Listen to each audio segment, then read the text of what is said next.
Oleh karenanya Ibnu Rushd, Ibnu Taimiyah dan para ulama menjelaskan, Imam Ahmad juga menjelaskan bahwasanya Allah Subhanahu wa taala di luar alam. Kalau kita bayangkan alam, jangan antum bayangkan, jadi alam itu apa? Alam itu selain Allah, ya kan? Allah dulu sendirian, kemudian Allah menciptakan apa? Alam. Nah, alam semesta, taruhlah alam ini bulat.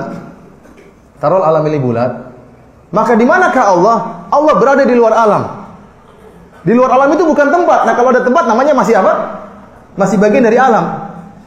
Allah di luar alam, di luar tempat, dan itu di atas alam semesta.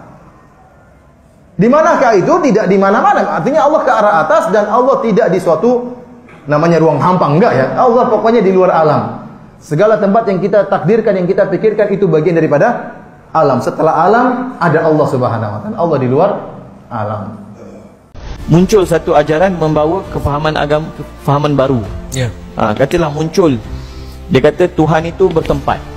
Muncul satu ajaran, Tuhan itu bertempat. Tempatnya di mana? Dia kata di luar alam. Wal-iyazubillah. Ada 5 jari. Bila timbul dakwaan seperti ini, kita ataupun para ulama mesti membuat keputusan dakwaan sebegini, dakwaan yang betul ataupun salah.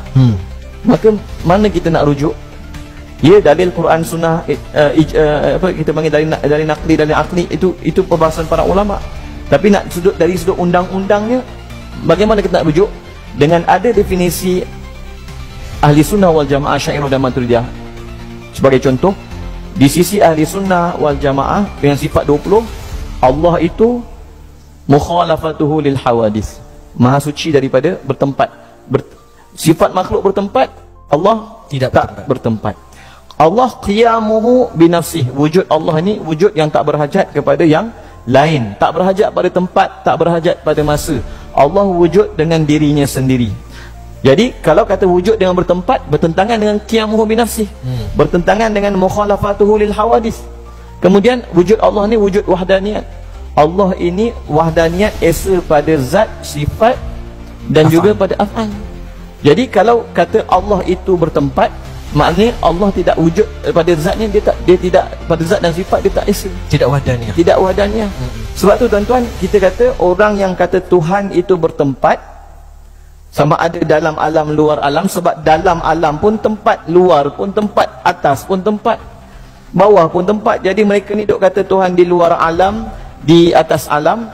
Kita, siapa yang kata Allah berwujud di luar alam ke dalam alam ke, telah melanggar 3 usul akidah. Langgar usul mukhalafatuhu lil hawadis, langgar usul qiyamuhu binafsih, langgar usul wahdaniyat. Bahkan sebagian ulama kata langgar juga qidam. Sebab Allah dan tempat, jelas Allah itu pencipta, makhluk tempat itu makhluk. Kalau Allah bertempat, bermakna wal-iyazubillah Allah apa kita panggil, perlu wujud atau tempat tu perlu qidam bersama Allah. Wal-iyazubillah. Jadi dia juga melanggar usul qidam. Jadi sebab itulah Ahli Sunnah wal Jamaah kita, tuan-tuan, kita wujud Allah ni tidak dinisbahkan dengan wujud makhluk. Itu kena faham. Ulama kata kenapa? Kerana kalau kita nisbahkan wujud Allah dengan wujud makhluk, bermakna Allah berubah setelah mencipta makhluk. Jadi sebab tu kita Ahli Sunnah Jamaah tak kata Allah dalam alam, tak kata Allah luar alam. Yang kata Allah dalam alam bersama alam, itu batiniyah. Yang kata Allah luar alam, seketul, tak bersambung, apa kita panggil, macam kita, Allah tak bersambung, tak berpisah dengan alam. Allah tak berada di dalam alam, luar alam. Macam mana? Kita pun tak tahu hakikat Allah Subhanahu wa taala. Allah Maha Suci. Jadi kenapa? Kerana kita tidak mengikat wujud Allah dengan wujud tempat ataupun dengan wujud alam. Ni yang nak beritahu. Jadi kita ada usul yang kita boleh menilai dengannya. Okey, siapa yang kata Tuhan bertempat dalam alam ke luar alam ke apa semua ke, bertentangan dengan usul akidah yang kita telah definisikan. Jadi kita kata ini akidah yang sesat.